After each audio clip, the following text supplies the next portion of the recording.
Hello friends, मैं बरेली से पंकज अग्रवाल और मैं ये समरी बना रहा हूँ चैप्टर की। चैप्टर 3 है private public and global enterprises, business studies की बुक एनसीईआरटी की जो क्लास 11th में लगी हुई होती है। तो चलिए शुरू करते हैं और जल्दी से इस चैप्टर का ओवरव्यू हम लोग ले लेंगे। तो यहाँ पर हम समझेंगे कि किस तरीके के यहाँ पर हमें बताए गए हैं ऑर्गेनाइजेशंस, बिजनेस एंटरप्राइजेस। तो शुरू करते हैं। देखिए, सबसे पहले यहाँ पर बताया गया है कि हम ब्रॉडली डिवाइड कर सकते हैं प्राइवेट सेक्टर में और पब्लिक सेक्टर में। प्राइवेट सेक्टर हम वहाँ उन कंपनीज को कह रहे हैं जो कि किसी इंडिविजुअल के द्वारा या फिर कोई प्राइवेट कंपनी के द्वारा ओन किया जाता है, और पब्लिक सेक्टर हम वहाँ पर कह रहे हैं जहाँ पर कि गवर्नमेंट उस ऑर्गेनाइजेशन को, बिजनेस एंटरप्राइज को मैनेज करती है।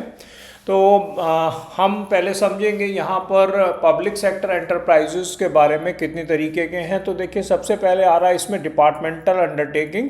डिपार्टमेंटल अंडरटेकिंग होता है जो कि गवर्नमेंट के मिनिस्ट्री के अंडर आता है। फीचर्स में पहली लाइन लिखी हुई है कि मिनिस्ट्री के अंडर में आता है। तो ये गवर्नमेंट का एक डिपार्टमेंट होता है, जैसे कि मान लीजिए इंडियन रेलवे है, पोस्ट ऑफिस है, और ये पूरी तरीके से गवर्नमेंट के द्वारा ओन और कंट्रोल किया जाता है।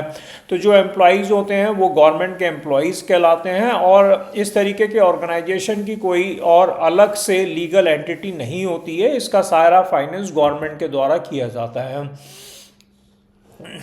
इसके बाद में अब आता है statutory corporation. Statutory means legal, जो कि एक लॉ के द्वारा कॉरपोरेशंस बनाई गई हैं।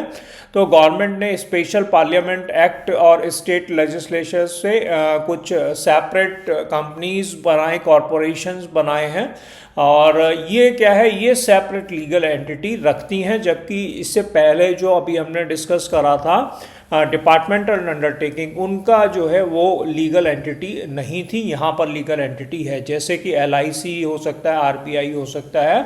और एडवांटेज इसमें आ जाता है कि हम बहुत जल्दी से डिसीजन मेकिंग ले सकते हैं और अपने आप डिसीजन ले सकते हैं। ऑटोनॉमी इन डिसीजंस है। एंड लिमिटेशंस क्या है इसमें, इनडायरेक्ट पॉलिटिकल इंटरफेरेंस भी हो सकता है, और इनका स्ट्रक्चर रिजिड हो सकता है, फ्लेक्सिबिलिटी नहीं हो सकता, चेंज करना मुश्किल हो सकता है, नए जॉब्स को बनाना, नए डेजिग्नेशंस को बनाना प्रॉब्लमेटिक हो सकता है।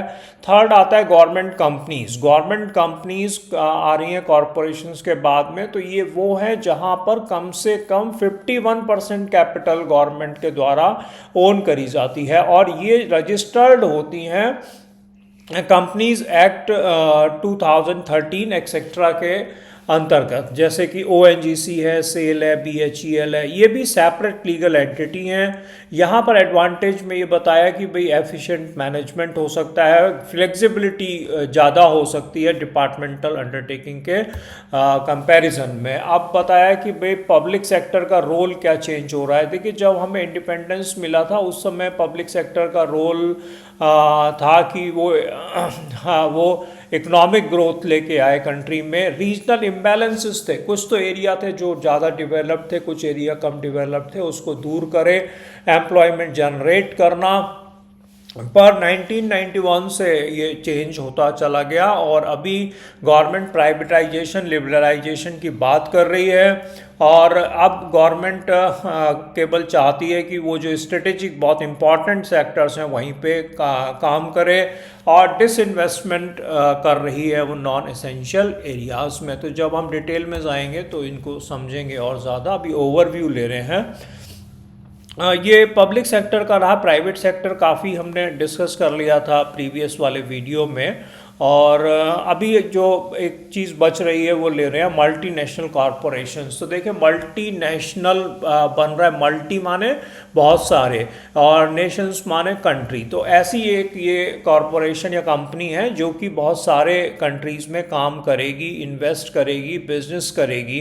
तो इसमें फीचर्स बताए कि भाई ह्यूज कैपिटल, बहुत ज़्यादा इनके पास में कैपिटल होगा, एडवांस टेक्नोलॉजी होगी, एंड इंटरनेशनल ऑपरेशंस करेंगे, प्रोफेशनल्स मैनेजमेंट होंगे।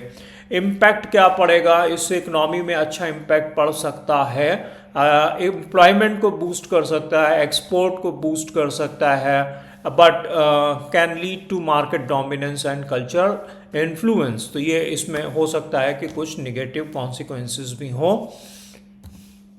जॉइंट वेंचर्स की बात करी जा रही है, तो जॉइंट वेंचर्स मींस एक तरीका है जिसमें कि दो ऑर्गेनाइजेशंस मिल के साथ में काम करते हैं, फाइनेंस को इन्वेस्ट करते हैं, दोनों की ओनरशिप होती है, डिफरेंट डिफरेंट परसेंटेज हो सकता है, उनका प्रॉफिट एंड लॉस की शेयरिंग होती है।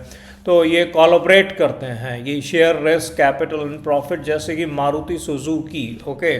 तो इसमें मारुति इंडिया की और सुजुकी जो है वो जापान की, हीरो होंडा, इस तरीके से दो कंपनीज अलग अलग देशों से या सेम कंट्रीज से भी साथ में मिलके काम कर सकती हैं। और इसमें फ़ायदा ये होता है कि भाई अगर दूसरे देश से आ रहे हैं तो हम, एक को लोकल नॉलेज है और दूसरे को अपने एरिया में एक्सपर्टाइज है। एंड एक और फॉर्म हम ले सकते हैं, पब्लिक प्राइवेट पार्टनरशिप की बात करी गई है, जिसमें कि पब्लिक सेक्टर प्राइवेट सेक्टर मिल के काम कर रहा होता है। तो ये collaboration government and private sector में होता है। कई बार जैसे इंफ्रास्ट्रक्चर का काम हो रहा होता है तो वो पीपीपी मॉडल में हो रहा होता है।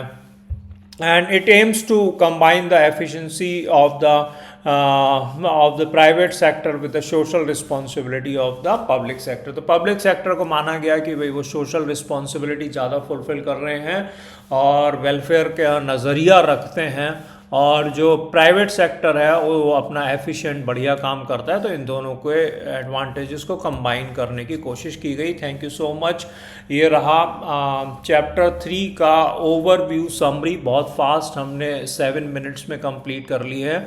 और इसको सब्सक्राइब करिए कृपया करके मेरे चैनल को। जब आप सब्सक्राइब करते हैं, लाइक करते हैं, कमेंट करते हैं तो हमें मोटिवेशन मिलता है। हमें फीडबैक दीजिए कि आप और क्या चाहते हैं। Thank you so much.